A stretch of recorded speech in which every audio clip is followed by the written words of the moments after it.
तलब। Chief secretary DGP ते अमृतसर के DIG नूं पेश होने के निर्देश। 31 जुलाई नूं दिल्ली विखे हैडकुआटर ते अफसरां तो होणगे सवाल जवाब।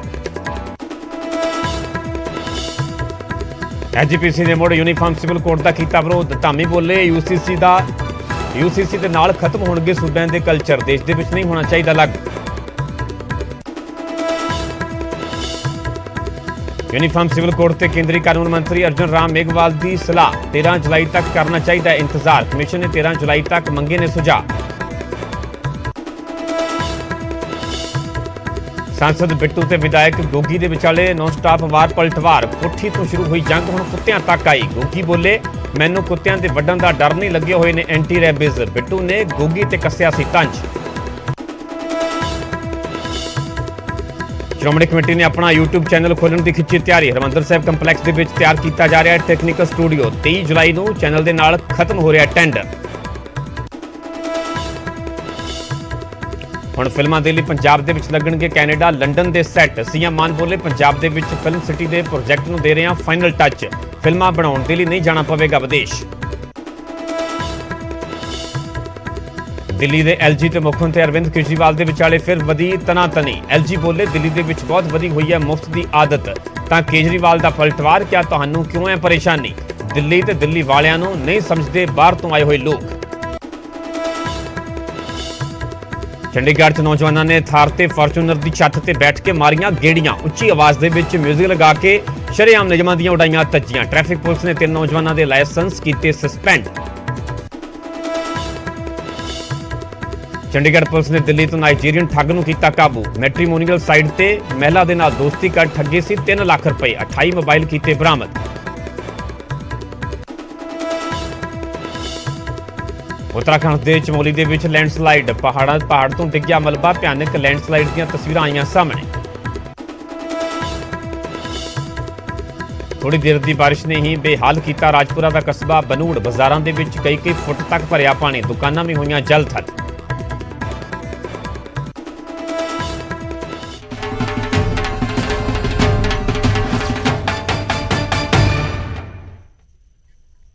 सत श्री अकाल, तुसीं वेख रहे हो न्यूज़ 18 पंजाब हरियाणा। मैं परमिंदर सिंह तेजा, सारे दर्शकों का बुलेटिन स्वागत है। शुरुआत करांगे वड्डी खबर तो। चिट फंड कंपनी पल्स ते पंजाब सरकार दे वल्लों वड्डा एक्शन लिया गया है।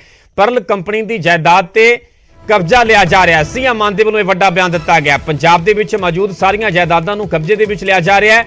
संपत्ति की नीलामी करके पीड़ितां नूं पैसे वापस किए जाणगे। जल्द कानूनी कार्रवाई भी पूरी कर ली जाएगी। CM मान दे वल्लों वड्डा बयान दिता गया। चिट फंड कंपनी परल नूं लैके, दरअसल परल कंपनी नूं लैके पिछले दिनी जिहड़े केस सन वो विजिलेंस नूं सौंपे गए। जांच वास्ते विजिलेंस दे वल्लों अपने पद्धर ते पूरे मामले की जांच की जा रही। इस दे विचाले मुख्यमंत्री मान दे वल्लों यह वड्डा बयान दिता गया कि परल कंपनी की जायदाद ते कब्जा लिया जा रहा है। पंजाब दे विच मौजूद सारियां जायदादां नूं कब्जे दे विच लै रहे हैं। संपत्ति की नीलामी करके पीड़ितां नूं पैसे वापस करांगे। जल्द कानूनी कार्रवाई भी पूरी कर ली जाएगी। दरअसल परल कंपनी के सीधे तौर पर कई लोगों के नाल ठगी करने के इल्जाम ने। सीधे तौर पर इस कंपनी के लालच दिता गया कि उन्होंने पैसे 3 गुणा 4 गुणा करके उन्होंने मोड़े जाएंगे, पर अजे यह नहीं होया। लखां करोड़ों की लोगों के नाल ठगी हुई तो आखिरकार हुण सरकार के वल्लों इस पूरे मामले की जांच की जा रही है। तो इस दे विचाले मुख्यमंत्री मान दे वल्लों वड्डा बयान दिता गया कि परल कंपनी की जायदाद ते कब्जा लिया जा रहा है। पंजाब दे विच मौजूद सारियां जायदादां नूं कब्जे दे विच लै रहे हैं तो संपत्ति की नीलामी करके पीड़ितां नूं पैसे वापस किए जाणगे।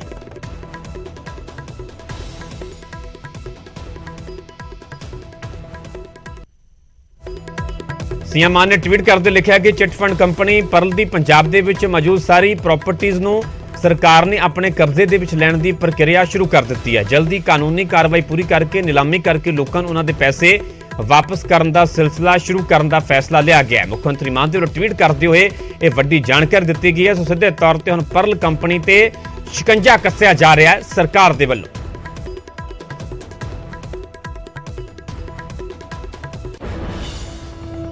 रुक करांगे अगली वड्डी खबर दा। कटारू चक वीडियो मामले दे विच पंजाब सरकार के अधिकारी तलब कर लए गए ने। SC कमीशन दे वल्लों पंजाब सरकार के अधिकारी तलब किए गए ने। अधिकारियों नूं 31 जुलाई नूं पेश होने के लिए कहा गया, जिस दे विच चीफ सैकटरी DGP ते अमृतसर रेंज के DIG नूं बुलाया गया। जांच अधिकारी नूं भी हाजिर होने के हुक्म दिते गए ने। दिल्ली स्थित SC कमीशन के हैडकुआटर से बुलाया गया। करीब 2 हफ्ते पहला ही SC कमीशन नूं रिपोर्ट सौंपी गई है। इस दे नाल ही अधिकारियों तो कार्रवाई की ताज़ा रिपोर्ट भी लियाउण दे लई कहा गया। तुहानूं दस दईए कि एक शख्स ने ਮੰਤਰੀ ਕਟਾਰੂ ਚੱਕ ਤੇ ਜਿਨਸੀ ਸ਼ੋਸ਼ਣ ਦੇ ਇਲਜ਼ਾਮ ਲਗਾਏ ਨੇ, ਜਿਸ ਦੀ ਉਸਨੇ ਐਸਸੀ ਕਮਿਸ਼ਨ ਨੂੰ ਵੀ ਸ਼ਿਕਾਇਤ ਕੀਤੀ ਸੀ ਤੇ ਇਸੇ ਮਾਮਲੇ ਦੇ ਵਿੱਚ ਐਸਸੀ ਕਮਿਸ਼ਨ ਦੇ ਵੱਲੋਂ ਸਖਤ ਨੋਟਿਸ ਲਿਆ ਗਿਆ ਹੈ।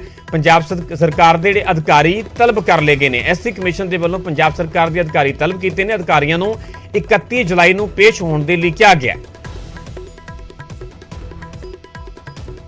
ਅਸੀਂ ਨੋਟਿਸ ਨਹੀਂ ਜਾਰੀ ਕੀਤਾ, ਹੁਣ ਹੀਅਰਿੰਗ ਵਾਸਤੇ ਅਸੀਂ ਜਾਰੀ ਕੀਤਾ ਹੈ, ਕਿਉਂਕਿ ਜਿਹੜੀ ਸਿੱਟ ਦੀ ਰਿਪੋਰਟ ਆਈ ਹੈ ਉਸਨੇ ਆਪਣੀ ਰਿਪੋਰਟ ਦੇ ਵਿੱਚ ਜਿਹੜਾ ਬਾਕੀ ਦੱਸਣ ਤੋਂ ਨਾਲ ਉਹਨਾਂ ਨੇ ਕੀ ਕਾਰਵਾਈ ਕਰਦੇ ਰਹੇ, ਪਰ ਉਹਦੇ 'ਚ ਉਹਨਾਂ ਨੇ ਇਹ ਦੱਸਿਆ ਕਿ ਵੀ ਪਟੀਸ਼ਨਰ ਨੂੰ ਜਦੋਂ ਬੁਲਾਇਆ ਤਾਂ ਉਹਨੇ ਆਪਣੀ ਸਟੇਟਮੈਂਟ ਦਿੱਤੀ ਕਿ ਮੈਂ ਆਪਣੀ ਕਾਰਵਾਈ ਨਹੀਂ ਕਰਵਾਉਣਾ ਚਾਹੁੰਦਾ।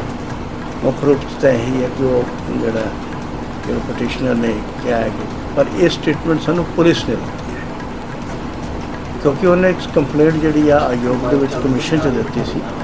ਸੋ ਜਿਹੜੀ ਪੁਲਿਸ ਨੂੰ ਕੀ ਸਟੇਟਮੈਂਟ ਦਿੱਤੀ ਹੈ ਉਹ ਸਟੇਟਮੈਂਟ ਉਹਨੂੰ ਉੱਥੇ ਆਫਿਸ 'ਚ ਆਣ ਕੇ ਦੇਣੀ ਹੁੰਦੀ ਹੈ ਤੇ ਪੁਲਿਸ ਦੀ ਕਾਰਵਾਈ ਤਾਂ ਉਹਦੀ ਰਿਪੋਰਟ ਆਉਣੀ ਚਾਹੀਦੀ ਸੀ, ਨਾ ਕਿ ਉਹਦੀ ਸਟੇਟਮੈਂਟ। ਸੋ ਅਸੀਂ ਉਹਨੂੰ ਕਿਹਾ ਕਿ ਵੀ ਇੱਥੇ ਹਾਜ਼ਰ ਹੋ, ਔਰ ਪੁਲਿਸ ਨੂੰ ਵੀ ਕਿਹਾ ਕਿ ਸਰਕਾਰ ਨੂੰ ਕਿਹਾ ਕਿ ਆਪਣੀ ਜਿਹੜੀ ਉਹ ਕੇਸ ਦੀ ਡਾਇਰੀ ਹੈ ਜੋ ਵੀ ਤੁਸੀਂ ਹਾਲੇ ਤੱਕ ਕੀਤਾ ਉਹ ਲੈ ਕੇ, ਔਰ ਨਾਲ ਪਟੀਸ਼ਨਰ ਨੂੰ ਵੀ ਬੁਲਾਇਆ, ਉਹ ਆਪਣੀ ਗੱਲ ਜਿਹੜੀ ਆਣ ਕੇ ਰੱਖੀ ਸੀ ਔਰ ਕਾਰਵਾਈ ਕਰਨਾ ਚਾਹੁੰਦਾ ਨਹੀਂ ਚਾਹੁੰਦਾ ਉਹ ਕਮਿਸ਼ਨ ਦੇ ਅੱਗੇ ਆਣ ਕੇ ਹੀ ਉਹ ਦੱਸੇਗਾ, ਤਾਂ ਹੀ ਅਸੀਂ ਆਪਣੀ ਗੱਲ ਕਰਾਂਗੇ। ਅੱਗੇ ਵਧਾਂਗੇ ਤੇ ਗੱਲ ਕਰਾਂਗੇ ਸਾਈਬਰ ਠੱਗੀ ਦੇ ਨਵੇਂ ਤਰੀਕੇ ਦੀ। ਦਿੱਲੀ ਤੋਂ ਨਾਈਜੀਰੀਅਨ ਸਾਈਬਰ ਠੱਗ ਨੂੰ ਕਾਬੂ ਕੀਤਾ ਗਿਆ। ਪਹਿਲਾਂ ਮੈਟਰੀਮੋਨੀਅਲ ਸਾਈਟ ਤੇ ਮਹਿਲਾ ਦੇ ਨਾਲ ਦੋਸਤੀ ਪਾਈ, ਖੁਦ ਨੂੰ ਅਮਰੀਕੀ ਡਾਕਟਰ ਦੱਸ ਕੇ ਵਿਆਹ ਦਾ ਪ੍ਰਪੋਜ਼ਲ ਭੇਜਿਆ ਗਿਆ ਤੇ ਭਾਰਤ ਆਉਣ ਦੀ ਝੂਠੀ ਕਹਾਣੀ ਬਣਾਈ ਗਈ।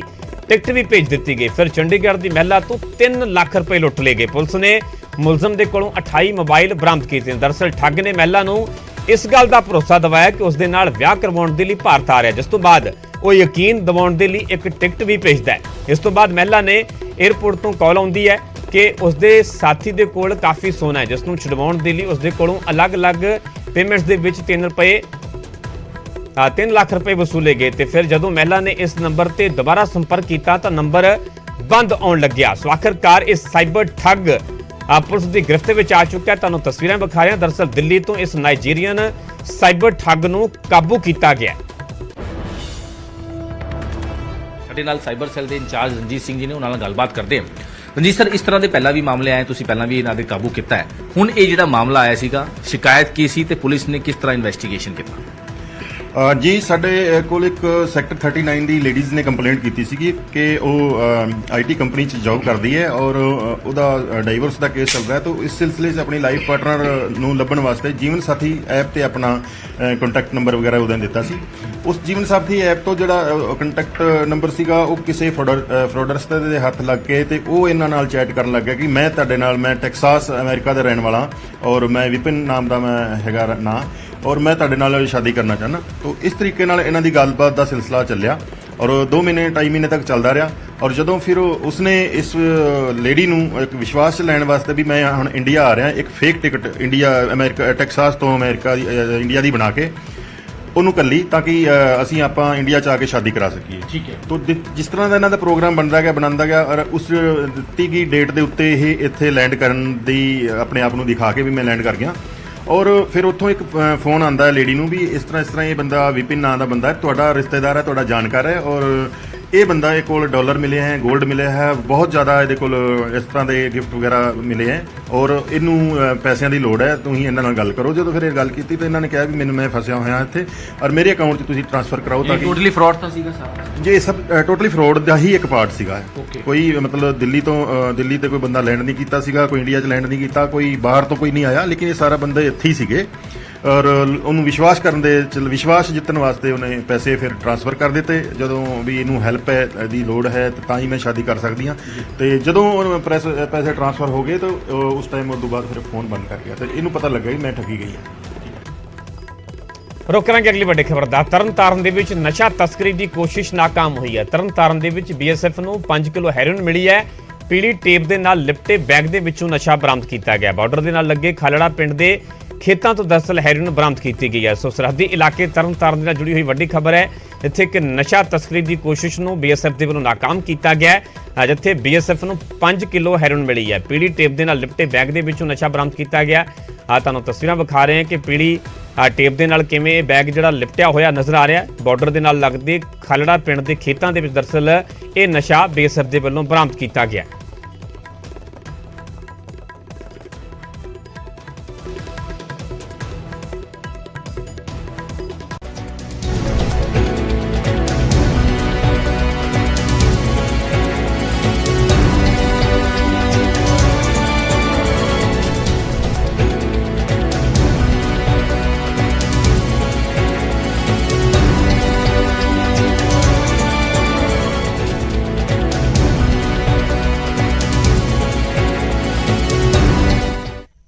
ਅੱਗੇ ਵਧਾਂਗੇ ਤੇ ਲਗਾਤਾਰ ਜਿਹੜੀ ਗੱਲ ਕਰਾਂਗੇ ਬਦਲਦੇ ਮੌਸਮ ਦੀ। ਮੀਂਹ ਦੇ ਨਾਲ ਚੰਡੀਗੜ੍ਹ ਬੇਹਾਲ ਹੋਇਆ। ਸੈਕਟਰ 32 ਦੇ ਹਸਪਤਾਲ ਦੇ ਵਿੱਚ ਪਾਣੀ ਭਰ ਗਿਆ। ਮਰੀਜ਼ਾਂ ਦੇ ਲਈ ਮੁਸੀਬਤ ਬਣਿਆ ਇਹ ਪਾਣੀ। ਐਮਰਜੈਂਸੀ ਵਾਰਡ ਦਾ ਪੂਰਾ ਰਸਤਾ ਜਲ ਥਲ ਹੋ ਗਿਆ ਮਰੀਜ਼ਾਂ ਨੂੰ, ਜਿਸ ਦੇ ਕਾਰਨ ਬੇਹੱਦ ਪਰੇਸ਼ਾਨੀ ਹੋ ਰਹੀ ਹੈ ਕਿਉਂਕਿ ਚੰਡੀਗੜ੍ਹ ਦੇ ਵਿੱਚ ਅੱਜ ਕਾਫੀ ਮੀਂਹ ਪਿਆ, ਲਗਾਤਾਰ ਬਾਰਿਸ਼ ਹੋਈ, ਜਿਸ ਦੇ ਕਾਰਨ ਚੰਡੀਗੜ੍ਹ ਦੀਆਂ ਤੁਹਾਨੂੰ ਸੈਕਟਰ 32 ਦੇ ਹਸਪਤਾਲ ਦੀਆਂ ਤਸਵੀਰਾਂ ਵਿਖਾ ਰਹੇ ਜਿੱਥੇ ਕਿ ਦੂਰ ਤੱਕ ਜਿੱਥੇ ਨਜ਼ਰ ਜਾਂਦੀ ਹੈ ਪਾਣੀ ਹੀ ਪਾਣੀ ਨਜ਼ਰ ਆ ਰਿਹਾ। ਮਰੀਜ਼ਾਂ ਦੇ ਲਈ ਇਹ ਪਾਣੀ ਮੁਸੀਬਤ ਬਣਿਆ ਹੋਇਆ ਹੈ। ਐਮਰਜੈਂਸੀ ਵਾਰਡ ਦਾ ਦਰਅਸਲ ਪੂਰਾ ਰਸਤਾ ਜਿਹੜਾ ਕਿ ਪੂਰੀ ਤਰ੍ਹਾਂ ਜਲ ਥਲ ਹੋਇਆ ਨਜ਼ਰ ਆ ਰਿਹਾ, ਜਿਸ ਕਰਕੇ ਐਮਰਜੈਂਸੀ ਤੱਕ ਪਹੁੰਚਣਾ ਵੀ ਮਰੀਜ਼ਾਂ ਵਾਸਤੇ, ਲੋਕਾਂ ਵਾਸਤੇ ਮੁਸ਼ਕਲ ਹੋ ਗਿਆ ਤੇ ਮਰੀਜ਼ਾਂ ਨੂੰ ਇਸ ਦੇ ਕਾਰਨ ਬੇਹੱਦ ਪਰੇਸ਼ਾਨੀ ਹੋ ਰਹੀ ਹੈ। ਸੋ ਆਪਣੇ ਆਪ ਦੇ ਵਿੱਚ ਕਈ ਤਰ੍ਹਾਂ ਦੇ ਸਵਾਲ ਹੁੰਦੇ ਆ ਕਿਉਂਕਿ ਜਦੋਂ ਚੰਡੀਗੜ੍ਹ ਦੀ ਹਾਲਾਂਕਿ ਐਗਜ਼ਾਮਪਲ ਦਿੱਤੀ ਜਾਂਦੀ ਹੈ, ਇੱਕ ਮਾਡਲ ਦੇ ਤੌਰ ਤੇ ਚੰਡੀਗੜ੍ਹ ਨੂੰ ਪੇਸ਼ ਕੀਤਾ ਜਾਂਦਾ ਹੈ ਕਿ ਇੱਥੇ ਬਹੁਤ ਤਰ੍ਹਾਂ ਦੇ ਵੱਡੇ ਪ੍ਰਬੰਧ ਨੇ, ਨਿਕਾਸੀ ਦਾ ਬਹੁਤ ਵੱਡਾ ਪ੍ਰਬੰਧ ਹੈ, ਪਰ ਜਦੋਂ ਥੋੜੀ ਜਿਹੀ ਬਾਰਿਸ਼ ਹੋਵੇ ਇਸ ਤਰ੍ਹਾਂ ਦੇ ਪ੍ਰਬੰਧ ਨੇ। ਇਹ ਤਸਵੀਰਾਂ ਆਪਣੇ ਆਪ ਦੇ ਵਿੱਚ ਬਿਆਨ ਕਰ ਰਹੇ ਨੇ ਕਿ ਇੱਕ 32 ਦੇ ਹਸਪੀਟਲ ਦੇ ਵਿੱਚ ਇਹ ਹਾਲਾਤ ਨੇ ਕਿ ਮਰੀਜ਼ਾਂ ਵਾਸਤੇ ਐਮਰਜੈਂਸੀ ਤੱਕ ਪਹੁੰਚਣਾ ਮੁਸ਼ਕਲ ਹੈ। ਕਿਵੇਂ ਪਾਣੀ ਦੇ ਨਾਲ ਜਲਥਲ ਜਿਹੜਾ ਕਿ ਪੂਰਾ ਹਸਪਤਾਲ ਨਜ਼ਰ ਆ ਰਿਹਾ। ਹਾਲਾਂਕਿ ਐਮਸੀ ਦੇ ਵੱਲੋਂ, ਨਗਰ ਨਿਗਮ ਦੇ ਵੱਲੋਂ ਬਹੁਤ ਵੱਡੇ ਦਾਅਵੇ ਕੀਤੇ ਜਾਂਦੇ ਨੇ ਮੌਨਸੂਨ ਵੇਲੇ, ਬਾਰਿਸ਼ ਵੇਲੇ ਕਿ ਪੂਰੇ ਤਰ੍ਹਾਂ ਦੇ ਪ੍ਰਬੰਧ ਕੀਤੇ ਗਏ ਨੇ, ਨਿਕਾਸੀ ਨੂੰ ਲੈ ਕੇ ਕੋਈ ਤਰ੍ਹਾਂ ਦੀ ਮੁਸ਼ਕਲ ਨਹੀਂ ਆਵੇਗੀ, ਪਰ ਥੋੜੀ ਜਿਹੀ ਬਾਰਿਸ਼ ਨੇ ਚੰਡੀਗੜ੍ਹ ਨਗਰ ਨਿਗਮ ਦੇ ਜਿਹੜੇ ਪ੍ਰਬੰਧਾਂ ਦੀ ਪੋਲ ਖੋਲ ਕੇ ਰੱਖ ਦਿੱਤੀ ਹੈ। ਦੱਸਣ ਦੀ ਵੀ ਲੋੜ ਨਹੀਂ ਹੈ, ਤਸਵੀਰਾਂ ਆਪਣੇ ਆਪ ਹੀ ਬਿਆਨ ਕਰ ਰਹੀਆਂ ਨੇ ਕਿ ਹਾਲਾਤ ਕਿਸ ਤਰ੍ਹਾਂ ਦੇ ਨੇ। ਇਹ ਦਰਅਸਲ ਚੰਡੀਗੜ੍ਹ ਦੇ ਸੈਕਟਰ 32 ਦਾ ਹਸਪਤਾਲ ਹੈ।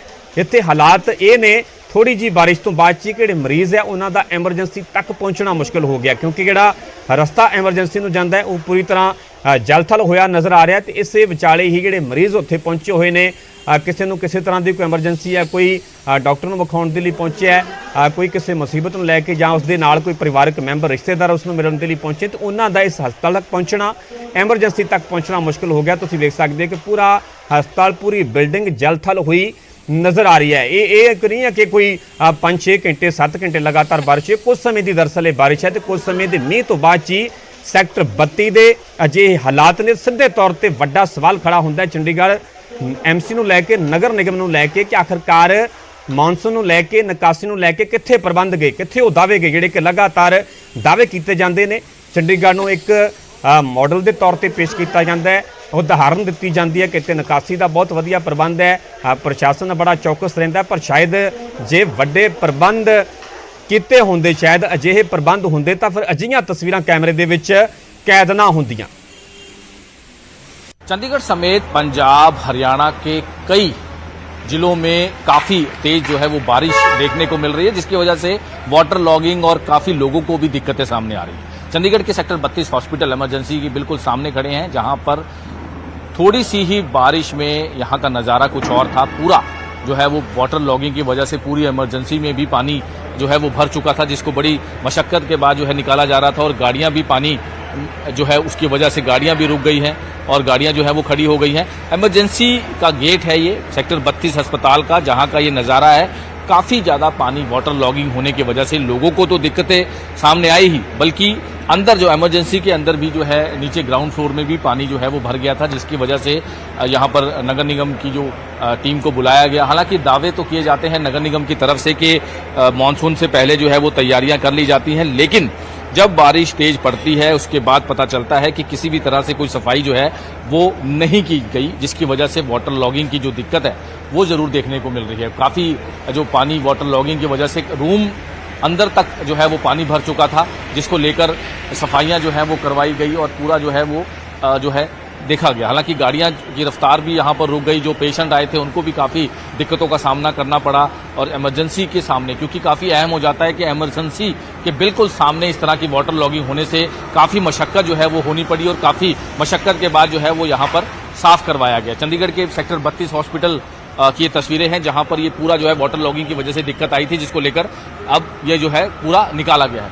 तस्वीरें आप देख सकते हैं चंडीगढ़ के सेक्टर 32 हॉस्पिटल की तस्वीरें हैं, जहां पर ये पूरा वाटर लॉगिंग की वजह से दिक्कत आई थी, अब इसको निकाला गया है। लेकिन दावे जो हैं वो नगर निगम के जरूर खोखले नजर आ रहे हैं। चंडीगढ़ से कैमरामैन विनोद कुमार के साथ मनोज राठी, न्यूज़ 18 पंजाब। ਸਿਰਫ ਚੰਡੀਗੜ੍ਹ ਦੇ ਹਸਪਤਾਲ ਦਾ ਹੀ ਹਾਲ ਨਹੀਂ ਹੈ, ਗੱਲ ਸੜਕਾਂ ਤੇ ਕੀਤੀ ਜਾਵੇ ਤਾਂ ਸੜਕਾਂ ਤੇ ਵੀ ਥੋੜੀ ਜੀ ਬਾਰਿਸ਼ ਦੇ ਨਾਲ ਹੀ ਪਾਣੀ ਭਰ ਗਿਆ, ਜਿਸ ਦੇ ਨਾਲ ਆਵਾਜਾਈ ਦੇ ਵਿੱਚ ਭਾਰੀ ਪਰੇਸ਼ਾਨੀ ਹੋਈ, ਲੋਕਾਂ ਨੂੰ ਆਉਣ ਜਾਣ ਦੇ ਵਿੱਚ ਮੁਸ਼ਕਲ ਹੋਈ। ਜਿਵੇਂ ਕਿ ਪਹਿਲਾਂ ਤੁਹਾਨੂੰ ਹਸਪਤਾਲ ਦੀਆਂ ਤਸਵੀਰਾਂ ਵਿਖਾਈਆਂ ਤੇ ਉੱਥੇ ਗੱਲ ਚੰਡੀਗੜ੍ਹ ਦੀਆਂ ਸੜਕਾਂ ਦੀ ਕੀਤੀ ਜਾਵੇ ਤਾਂ ਸੜਕਾਂ ਦੀਆਂ ਵੀ ਜਿਹੜੀਆਂ ਤਸਵੀਰਾਂ ਨੇ ਆਪਣੇ ਆਪ ਦੇ ਵਿੱਚ ਬਿਆਨ ਕਰ ਰਹੀਆਂ ਨੇ ਕਿ ਕਿਵੇਂ ਪਾਣੀ ਭਰਿਆ ਹੈ ਤੇ ਇਸੇ ਪਾਣੀ ਦੇ ਵਿੱਚ ਵਾਹਨ ਲਗਾਉਣ ਦੇ ਲਈ ਲੋਕ ਮਜਬੂਰ ਨੇ, ਇਸੇ ਪਾਣੀ ਦੇ ਵਿੱਚੋਂ ਲੋਕ ਰੋਜ਼ਮਰਾ ਦੇ ਕੰਮਾਂ ਤੇ ਜਾਣ ਦੇ ਲਈ ਮਜਬੂਰ ਨੇ। ਦੋ ਤਸਵੀਰਾਂ ਤੁਹਾਨੂੰ ਅਸੀਂ ਵਿਖਾ ਰਹੇ ਹਾਂ ਕਿ ਜਿਹੜੀ ਸਿੱਧੇ ਤੌਰ ਤੇ ਜੋ ਚੰਡੀਗੜ੍ਹ ਨਗਰ ਨਿਗਮ ਦੇ ਵੱਲੋਂ ਦਾਅਵੇ ਕੀਤੇ ਜਾ ਰਹੇ ਸਨ, ਉਹਨਾਂ ਦਾਅਵਿਆਂ ਦੀ ਇਹ ਤਸਵੀਰਾਂ ਪੋਲ ਖੋਲ ਕੇ ਰੱਖ ਰਹੀਆਂ ਨੇ, ਪੋਲ ਖੋਲ ਰਹੀਆਂ ਨੇ, ਸਿੱਧੇ ਤੌਰ ਤੇ ਸਵਾਲ ਕਰ ਰਹੀਆਂ ਨੇ ਕਿ ਆਖਰਕਾਰ ਕਿੱਥੇ ਉਹ ਪ੍ਰਬੰਧ ਗਏ।